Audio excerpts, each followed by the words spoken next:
Welcome back to the It's UATL podcast, your guide to Black culture in Atlanta. I'm Naja Parker. I'm Nedra Roan. And I'm Deasia Page. How y'all feeling this week?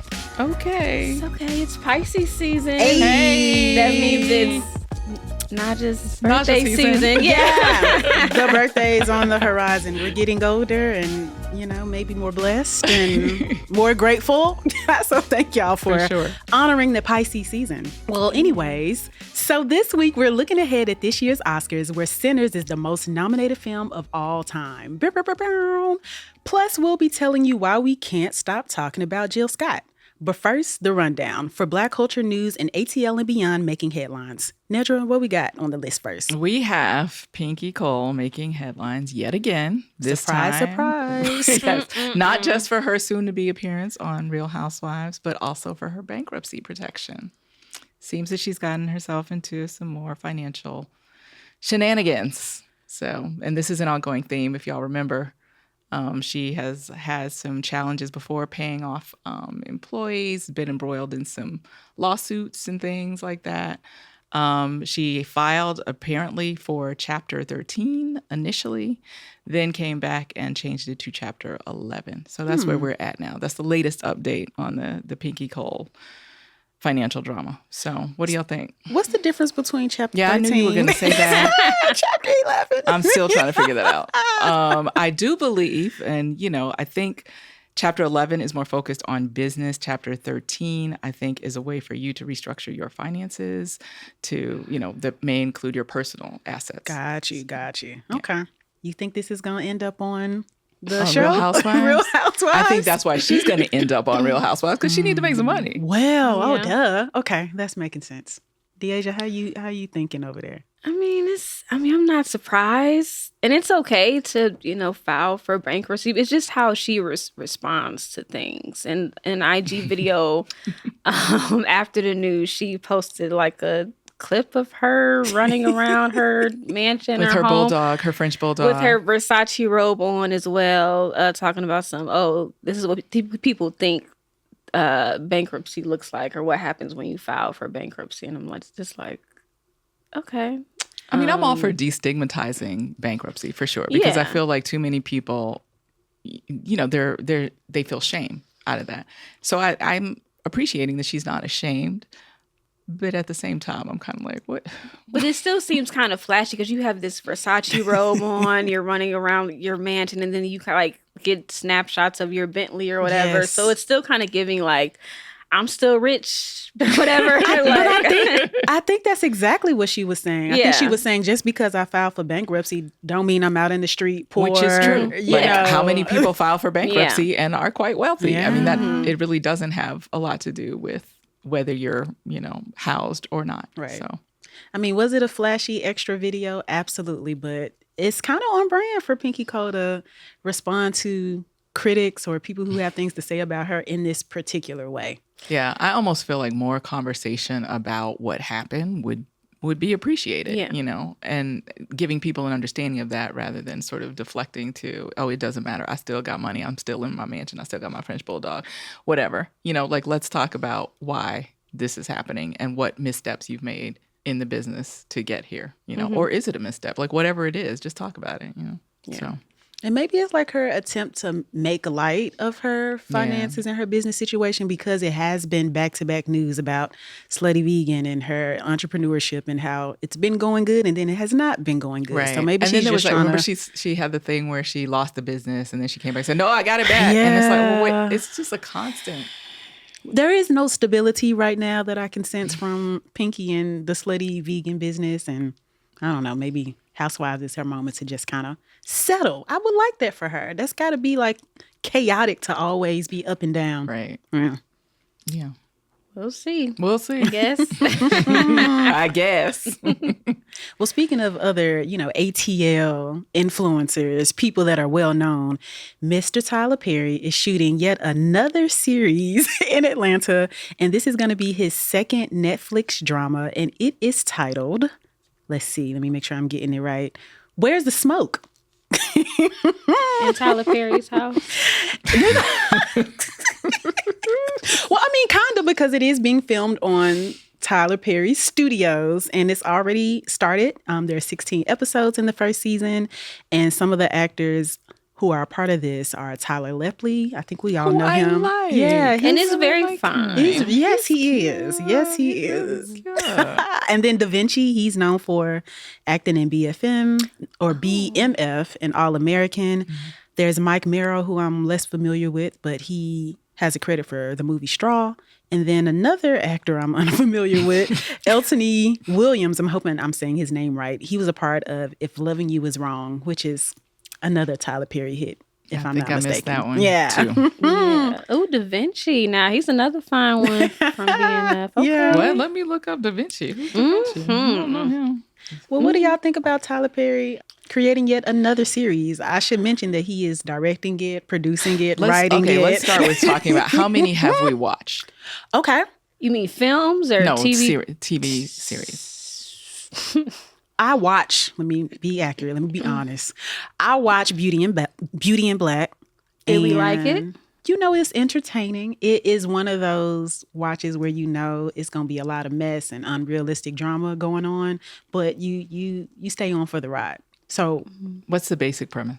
The basic premise for Beauty and Black, it's about this woman who had a traumatic background and upbringing. So she runs off and she becomes a dancer. And the dancer, the strip club is owned by this really rich family. And Wait, you said dancer and I'm thinking Broadway, but what you really mean is a strip club. I don't know the politically correct way to say it. Okay. Then she gets in some drama with the girls who are a part of the strip club, and then I'm probably not doing a good job of explaining it well, but the short end of it, she ends up marrying into the rich family who owns the strip club, and it's kind of like a gotcha moment because initially they were treating her really poorly, and the person that she ended up marrying, he's about to die, and they end up and this is why end scene. I didn't even get to all the other parts, but there's just so many things. I think that's the only one that I've watched consistently and faithfully, but that might be it. What Tyler Perry series or shows have y'all watched? House of Pain back in the day. Oh man, I forgot about that one. Religiously? Well, back in the day, yeah. It's still on, which I heard like it's not new good. Episodes? Yeah. Oh, I didn't know that. Because all the shows are like a spinoff of a spinoff of a spinoff of a spinoff. Because they're sisters and brothers. Which is okay because Norman Lear did this back in the day, right? He created some of the most iconic series just by spinning one off of the other, right? And for, Black shows in particular. So that's not a bad thing, but because people watch them. There's a reason they do that he keeps making them. There is an audience for it, and I have just accepted that I am no longer a part of the audience like I used to be. I know in the beginning when Tyler Perry first dropped all the movies, I was here for it. Diary of a Mad Black Woman, The Family Reunion. Yeah. I loved A Family That Prays, Daddy's Little Girls, and then it just kind of, House of Pain was great in the beginning. Yeah. And then it just got real extra, and I felt like it lost a lot of its substance. So I'm not a fan of his work like I used to be when I was younger. And then now that I'm thinking about it, when I was younger, I don't know if I was in the right mind to be critiquing film and TV. You didn't really have anything to compare it to. I was very young. I was probably like middle school, high school. Yeah. I mean, I wonder how people view his evolution, because I feel like I've heard him say that he desires to evolve, to change, to grow as a, screenwriter, film, whatever. Oh, I didn't know he had that desire. I didn't know that. That was news to me. I thought he was just... Did I make that up? Maybe I made it up. Maybe I just imposed my own feelings for him onto him. I don't know. Because I feel like he be doubling down. He's like, this works for me. I know my audience. I know what they're going to like. I'm going to keep doing the same thing I've been doing. True. But maybe he did say that. No, I think I just made it up. I'm pretty sure I made it up because I just want that to be what he wants for himself and whatever. What's the name of it? Who's Got Smoke? What? Let's make that up. What's smoking? The name of the series is Where's the Smoke? Where's the Smoke? Okay, well, I think I'm gonna watch one episode at least because I want to see Tyler Lepley. Yes. I mean, he pulled a great cast, starting with Tyler Lepley. I'm probably going to watch anything he's in just because he's beautiful to look at. That's really what it is. And then if he's a firefighter, I know. Right. He's going to, he may have a shirtless moment or two. Something like that's going to happen. He's going to come swinging down the pole. Oh, they don't have poles anymore. Oh, well, I don't know. Well, whatever. Okay. Well, you know what? Speaking of polls, great segue. I set it up for you. That was great. Speaking of polls, the Atlanta Hawks have teamed up with the iconic strip club Magic City for a Magic City themed game. Okay. Moment. So recently the Atlanta Hawks announced a partnership with Magic City to do like a Magic City Monday game on the 16th of this month, where the Hawks will face off against the Orlando Magic. T.I. will be performing. Magic City will be serving some of their wings, including lemon pepper, I believe. The soon-to-be state wing. Right. Right. And there will be like a special recording of their Hawks AF podcast hosted by DC Young Fly. So yeah, when I heard the news, I thought it was just okay, cool. You know, because the Atlanta Hawks do this type of like promotional thing all the time for their different, you know, games. There's like an HBCU night. There's been other themed nights like this that are relevant to Atlanta culture. But online, it's taken a, you know, sort of a life of its own. So why are people not happy with this? Why are they seeing it as something? They're saying that it's a form of exploiting women, or like supporting the continued exploitation of women by giving this strip club a platform, which I don't get that at all. I'm like, Which it already has and has had for decades. Yeah, and it's not like strippers are going to be performing at the game. I was just going to ask, are they going to be there? Okay. Not from what I've seen. It's only like T.I. performing, this Hawks AF special live recording, and then there's going to be like Magic City merch. They're going to be having some hoodies and stuff, and then the wings. It's just like it sounds like a typical Hawks game to me, but just with Magic City's, you know, name across it. One basketball player who's not on the Hawks nor the Magic, Luke Cornett of the Spurs, he wrote an op-ed, I think on his own platform, just saying that the NBA should not support this. You know, they should cancel this promotional night with Magic City.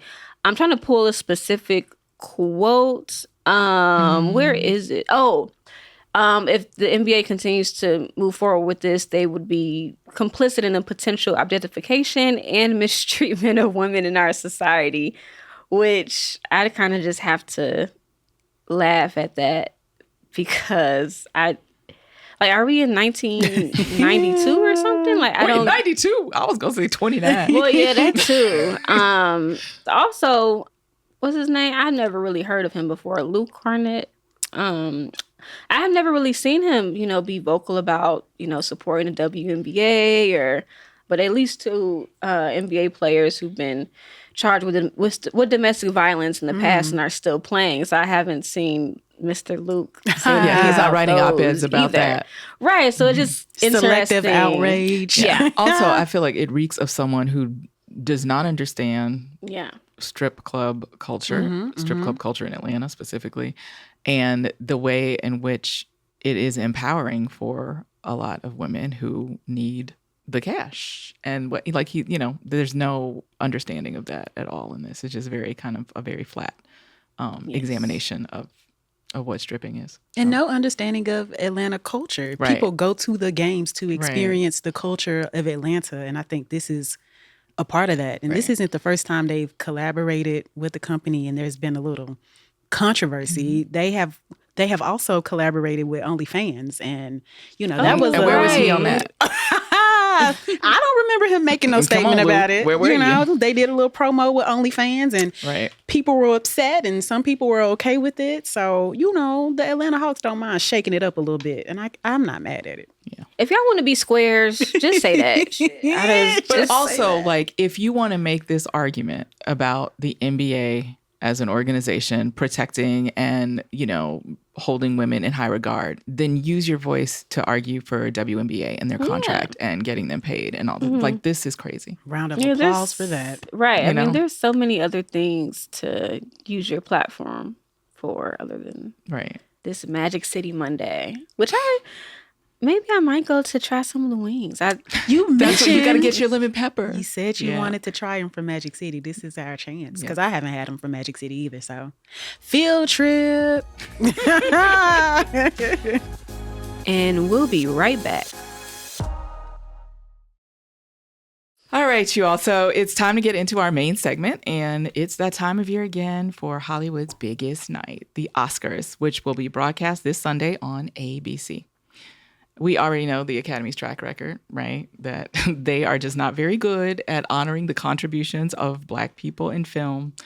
This year, however, Sinners, directed by Ryan Coogler and starring the Michael B. Jordan, became the most nominated film of all time with 16 total nods, including Best Picture.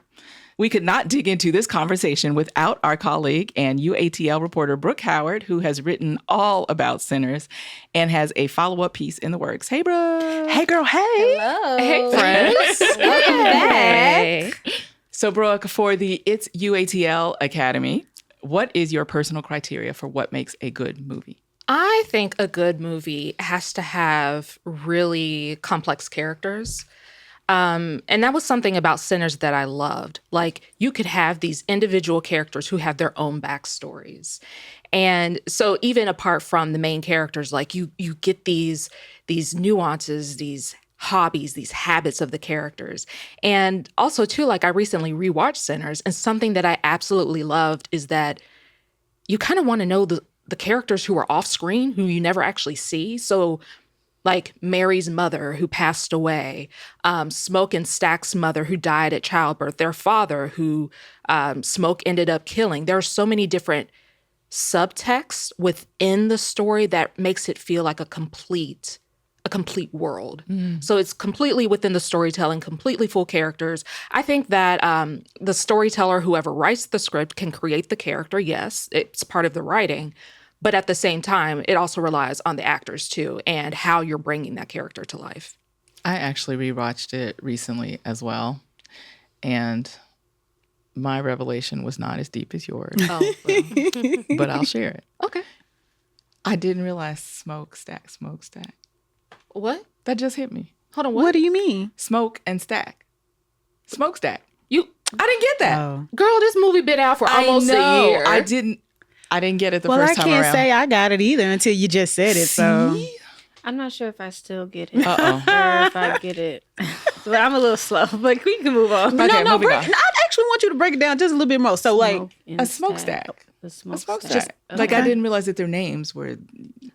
It's a play on like the riverboats, right? Or that's at least how I saw it. Being from That makes sense. Cincinnati, we would have a full the tall stacks celebration. So in my mind, immediately, That was not immediate for me. I didn't make the connections between their names, it being one word, and then the imagery. I was today years old.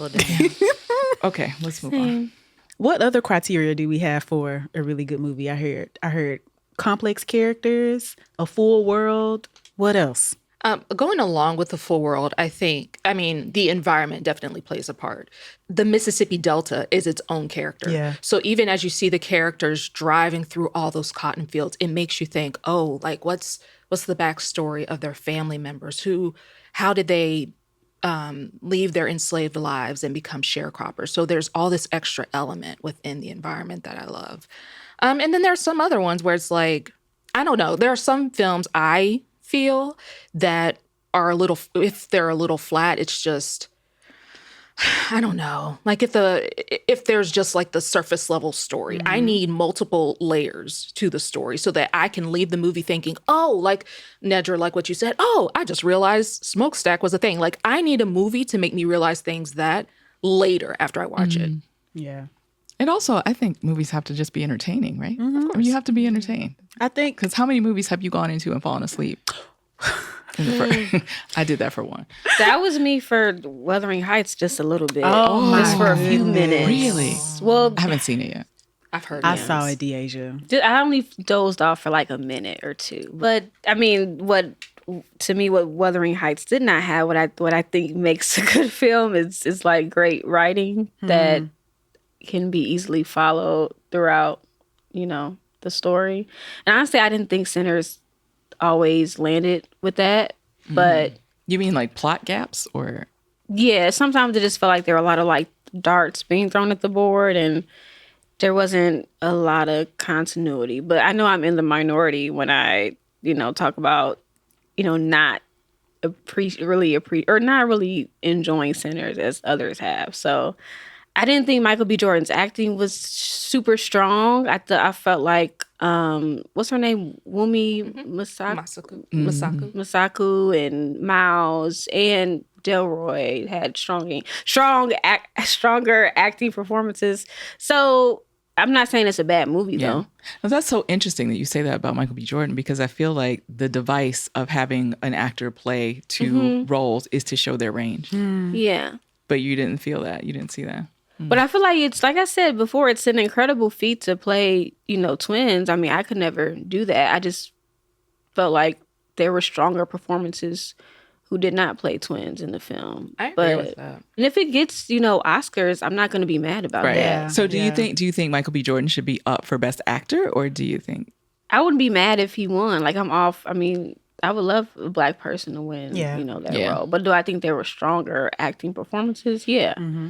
So, I mean, I'm interested because I do feel like there's been this trend where Black actors in particular will win for a role that we might feel is a lesser role. I'm thinking of Halle Berry in Monsters Ball, and everybody was really kind of upset about that, And can I throw in Denzel Washington for Training Day? There's My another dad one. always says he should have got the Oscar for his role in Malcolm X. Yep. Yeah. Right. And so I wonder is this creating another moment like that where there are Michael B. Jordan has had stronger performances in other films, but never, wasn't nominated for that. While I've been doing research for this story, some of the sources who I've talked to, they bring up excellent points. Like, yes, Malcolm X may have been Denzel Washington's best role, but who else was he up against that year? Or even like if he was up against Malcolm X during the same time that he played in Training Day, okay, yeah, Malcolm X may have won, but the other nominations for the year that Training Day won may not have been that strong.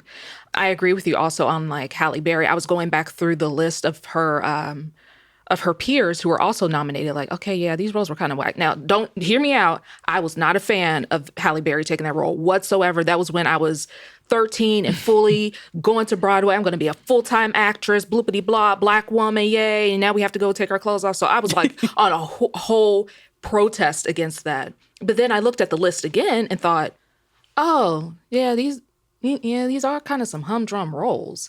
So I think, unfortunately, we have to think of the context of the time at which the films are also nominated. Yeah, no, that makes sense because it's a competition that has a part in who wins as well, for sure. But I mean, again, Halle Berry in that role. I'm still upset with her. Honestly, Halle Berry, if you're listening to this, hey, like, let's have a conversation. Right.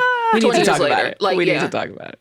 And she is the last, Black woman to win the Oscar for Best Lead Actress. Crazy. So. What year was that? That's 2001. Wow.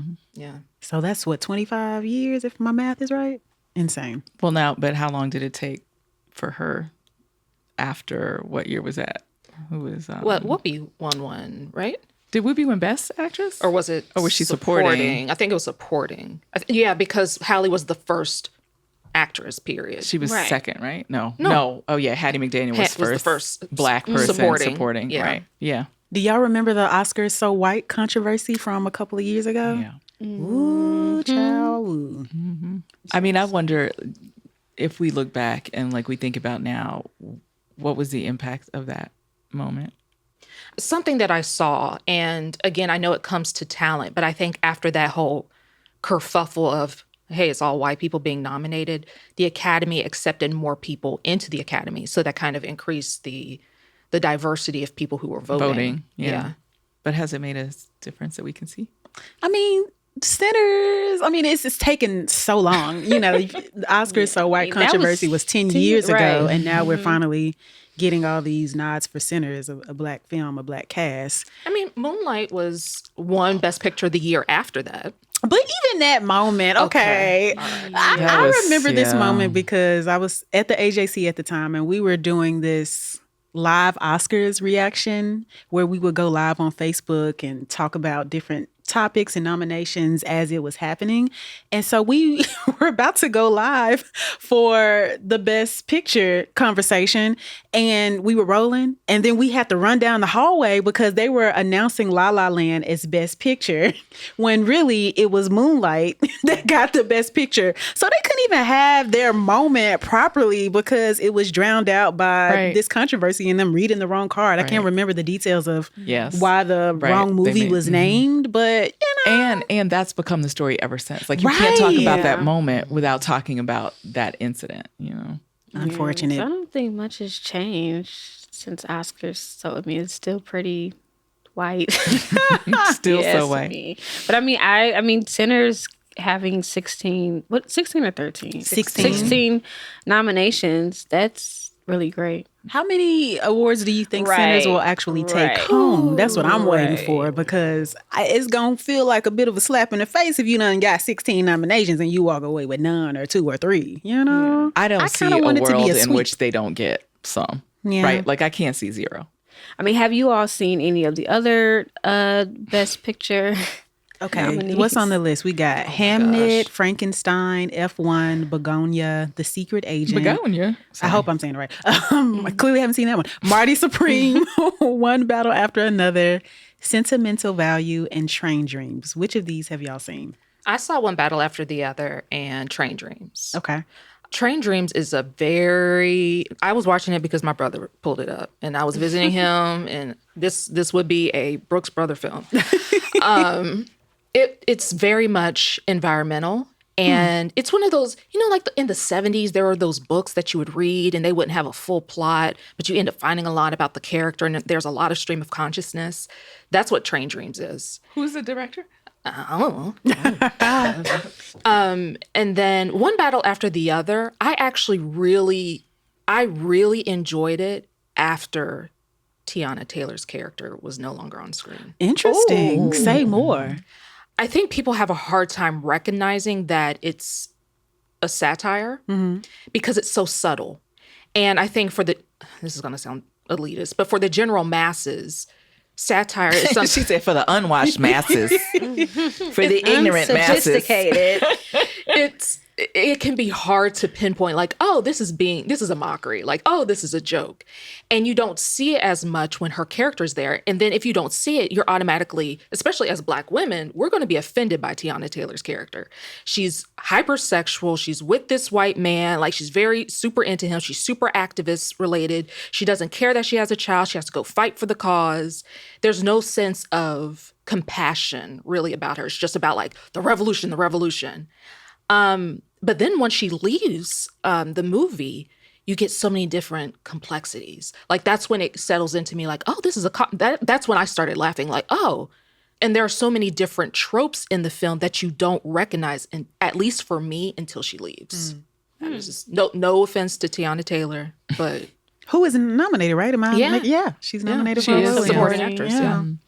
I actually feel the opposite, but because I really thought there was a lot of complexity to her character. I actually thought she should have been in the movie a little bit more so we can see more of that. Because it was, I mean, to your point, it wasn't like super layered like her character, but I would have liked to have seen more just of her and her evolution as a character. Because I thought it was nice that she was, you don't often get to see Black women be messy on screen. There's always like this, we're always like conditioned to be like perfect and just, you know, just good all around. But what I liked about her character is that she was significantly flawed. You know, she was this revolutionary who also was, you know, a snitch and also not being a, you know, great mom, but still also showing snippets of her caring for her daughter as well. But I think Paul Thomas Anderson, similar to like Ryan Coogler, there were moments in One Battle After Another where I was like, this should be kind of fleshed out a little bit more in terms of the writing or directing. And they were probably like, we already running long. We got a cut. Yeah. But yeah, I mean, I've seen Marty Supreme and F1.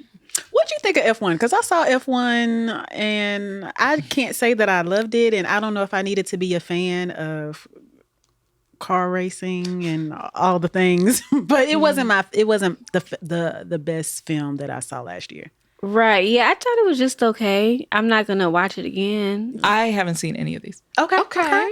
To me, that is a reflection of, one, my lack of time, but also my lack of interest.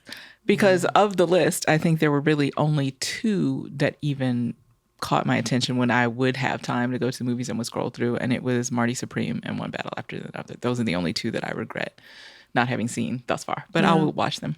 I did watch Marty Supreme, and I also watched One Battle After Another. I really enjoyed Marty Supreme. It was chaotic. It was a lot going on. Stressing me out. It was a journey. There was not a moment where I wasn't into the scene. I'm like, oh, what's going to happen next? And what's going to happen next? Because it was tension after tension. The stakes kept getting higher and higher. And I think Timothy Chalamet did a great job. I think he did a great job portraying that character. I believed him. He's a little cutie pie. And I was rooting for him, even though he was a flawed character. I still wanted to see him win in the end. So I will agree with Deasia. I liked his performance better than I liked Michael B. Jordan's in Sinners. So, I wouldn't be mad if Timothy got it. Just saying. But again, wouldn't be mad if Michael got it. Right. I got to look up this Begonia because I That's never with, idea. that's with Emma Stone and Jesse Plemons. Is that the one where she's like Peacock. an alien? Spoiler. Isn't she an alien or something? Oh, I tried this. Okay. I was scrolling. I think a friend recommended this movie to me. And I pushed play in the first 10 minutes. I said, oh, okay, I need to be in a particular mindset for this. And I'm not in that mindset. It was just a lot of, weird things happening from the beginning. And I wouldn't even be able to tell you the plot, but it was strange. The 10 minutes that I saw. 10 minutes. Did you just turn it off or did you just stop paying attention? Yeah, I had to move on because I just was like, all right, I didn't have enough information before push and play. And sometimes that I just need to figure out how I'm feeling. Sometimes I'm like, I'm in a romance mood, I'm in a drama mood, I'm in a sci-fi mood. And whatever this genre is, I wasn't in the mood you were for that. Not there. Wow. Okay. And then like Hamnet, Okay, I saw that one. So you saw all of that. I really like going to the movies. Wow.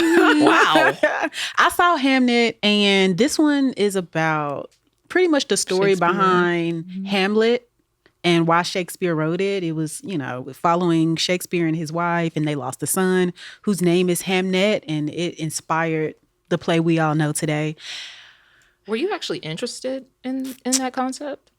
Yes. It was slow for me. It was really slow for me. I could see that. I don't mind a period piece. I like plays. I was a theater major, so I was interested in the concept, but it was just really slow. It had some sleepy moments for me. I do think the performances were great, but the storyline and seeing it through, it wasn't enough tension for me to carry a full film.